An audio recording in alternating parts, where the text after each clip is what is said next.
Did you know your brain can torture you with pain from body parts that don't even exist?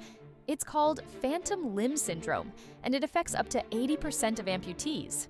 Even decades after losing a limb, the brain keeps sending intense pain signals to arms and legs that are gone. Veterans describe feeling their missing hand being crushed by an invisible vice. Others wake up screaming because their phantom foot feels like it's on fire.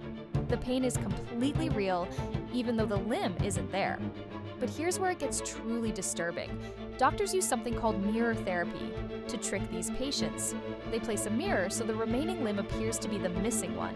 Somehow, this visual illusion can actually stop the phantom pain. Your brain believes what it sees in the mirror, and the agony just disappears. Think about that for a moment. If a simple mirror can convince your brain that a missing limb exists, how much can you really trust your own body?